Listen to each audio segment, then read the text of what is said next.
Bismillahirrahmanirrahim. Now we are going to sentences in English language. First of all, when you want to understand the grammar of any language, it is very important that you know about the basic rule and regulation of the language. First of all, there are main three sentences: present tense, past tense and future tense.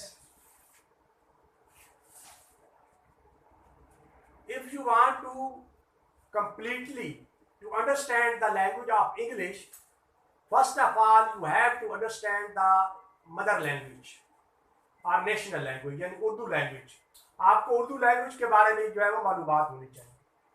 अब मैंने पूरे 12 tenses को मैंने एक paragraph के अंदर, एक graph के अंदर मैंने आप लोगों को जो है वो टीच कर दिया है. अब दोबारा इसको मैं रिपीट करने लगा हूँ. देखें, प्रेजेंट के लिए है आता है उर्दू में, पास्ट के लिए था आता है, फ्यूचर के लिए गा आता है. अब सबसे पहले हम सिंपल सेंटेंस की तरफ जाते हैं. जब सिंपल सेंटेंस है, मसलन वो एक तालिब इल्म है. अब इसमें वर्ब नहीं है. जो इस आ रहे में एक्सिलरी वर्ब होती हैं कि जो किसी भी फाइल की सब्जेक्ट की हालत को बताते हैं. मसलन कैसे कि अब वो हालत को बता रहा है कि उसके के फाइल के बारे में हमें खबर दे रहा है कि अली जो है वो बीमार है, अली इज सिक, अली बीमार है. अब इसमें वर्ब नहीं है, सिर्फ एक्सिलरी वर्ब है, यानी जिसको हम हेल्पिंग वर्ब कहते हैं. तो अब क्या कहें, Ali is sick, Ali is sick, Ali was sick, Ali will be sick, Ali बीमार होगा. अब आ जाते हैं हम जो है, हमारे पास टेंस है. इनडेफिनिट टेंस होता है, कॉन्टिन्यूस होता है, परफेक्ट होता है और फिर परफेक्ट कॉन्टिन्यूस टेंस होता है. इस ग्राफ को अगर आप देखें तो ये ऊपर वाला जो है वो सिंपल था. अब हमारे पास नीचे इनडेफिनिट टेंस. इसमें आपको मालूम होना चाहिए कि जब उर्दू में आप फिक्र बनाएंगे तो उर्दू के आखिर में ता है आता है, यानी वो सुबह सवेरे उठता है. He gets up early in the morning, वो सुबह सवेरे उठा. आप इसमें देखेंगे आखिर में अलिफ छोटी है और बड़ी ये आती है. He got up, he got up early in the morning. इसमें क्या होता है, वो सुबह उठेगा. He will get up early in the morning. अब देखें इसमें ये जो मैंने बताया आपको, हेल्पिंग वर्ब अगर नेगेटिव होगा तो डिड आ जाएगा. He did not get up early in the morning. जब भी डिड आएगा तो फर्स्ट फॉर्म इस्तेमाल होगी. Only the past indefinite tense where second form will be used. तो तमाम 12 टेंसेस में से सिर्फ पास्ट इंडेफिनिट टेंस है जिसमें सिंपल टेंस में यानी second form of the verb इस्तेमाल होती है. अब यह कि कंटीन्यूअस टेंस, क्योंकि प्रेजेंट की उर्दू में निशानी थी है, इसके साथ रहा लगा देंगे तो ये कंटीन्यूअस टेंस बन जाएगा. तो क्या होगा, वो कुरान मजीद की तलावत कर रहा है.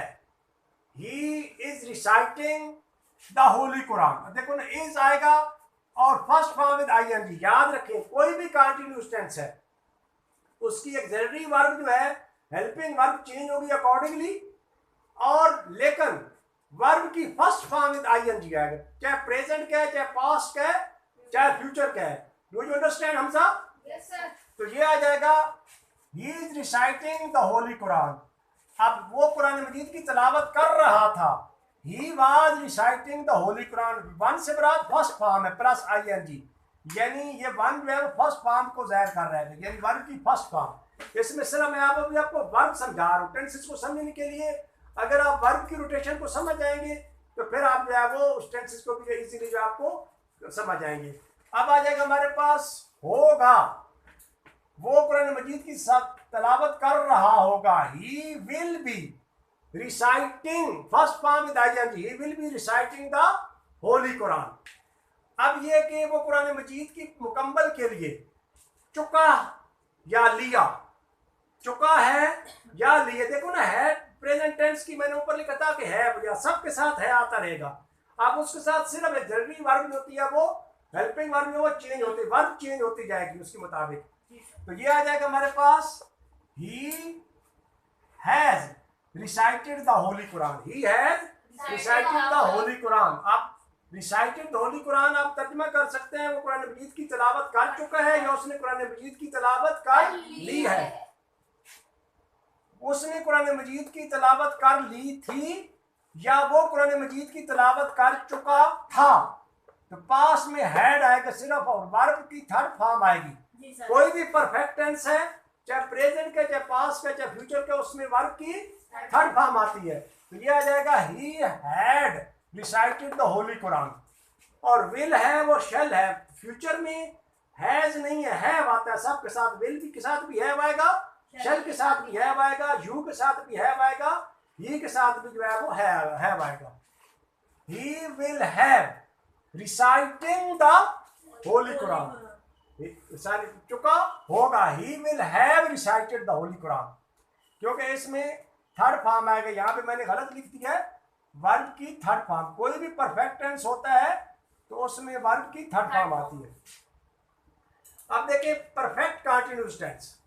अब इसमें टाइम दिया गया होता है। उर्दू में पहचान इसकी से है, यानी वो 1 घंटे से काम कर रहा है, वो सुबह से काम कर रहा है, वो शाम से काम कर रहा है। तो ये रहा है कंटीन्यूअस को ज़ाहिर कर रहा है। जब इससे पहले से होगा टाइम दिया तो वो परफेक्ट कंटीन्यूअस टेंस को ज़ाहिर करेगा। और जिसमें भी जब कंटीन्यूअस टेंस है तो उसमें आपको बताया था वर्ब की फर्स्ट फॉर्म विद आईएनजी, लेकिन उससे पहले हैज बीन और हैव बीन आ जाएगा। तो ये आ जाएगा सिंस और फार। सिंस और कब इस्तेमाल करेंगे, फार कब इस्तेमाल करेंगे। सिंस जब आप किसी भी टाइम को पीरियड में बयान नहीं कर सकेंगे, गिनती में काउंटिंग में बयान नहीं कर सकेंगे तो वहां पे सिंस लगाएंगे। जब किसी भी पीरियड को आप काउंटिंग में यानी उससे आप नंबरिंग में आप बयान कर सकेंगे तो वहां पर आप फार लगाएंगे। मसलन वो हफ्ते से काम 1 हफ्ते से काम कर रहा है तो यहाँ पर फार आएगा, फार 1 वीक, फार 1 वीक। क्योंकि आपको पता है हफ्ते में 7 दिन होता है, लेकिन अगर वैसा दूसरा जो हफ्ता होता है सैटरडे, वो सैटरडे से काम कर रहा है तो वो सिंस सैटरडे। वहां पे क्या आएगा सिंस, क्योंकि हम उसको टाइम उसको हमारे पास मेजरमेंट का नहीं है जिसको हम पीरियड में बयान कर सकेंगे। तो वो सुबह से तिलावत कर रहा है। He has been reciting the holy Quran since morning. वो 5 दिन से कर रहा है तो for 5 days, for 5 days. He had been reciting the holy Quran for 5 days. He will have been reciting the Holy Quran for 5 days.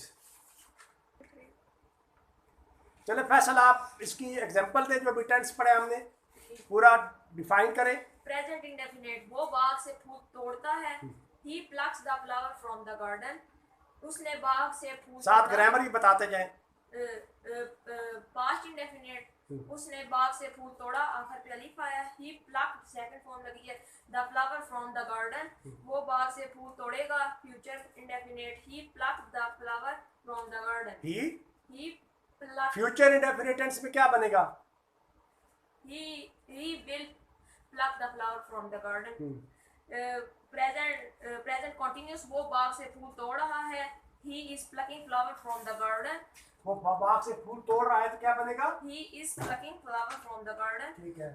Past continuous, वो बाग से फूल तोड़ रहा था। He was plucking flower from the garden. Future continuous, वो बाग से फूल तोड़ रहा होगा। He will be plucking flower from the garden. Present perfect, वो बाग से फूल तोड़ चुका है। He has plucked the flower from the garden. वो बाग से फूल तोड़ चुका था। He had plucked flower from the garden. Future perfect, वो बाग से फूल तोड़ चुका होगा। He will pluck the flower from the garden. Perfect continuous, present perfect continuous, वो बाग में कई दिनों से फूल तोड़ रहा है। He has been plucking flower from the garden for many days, वो बाग में कई दिनों से फूल तोड़ रहा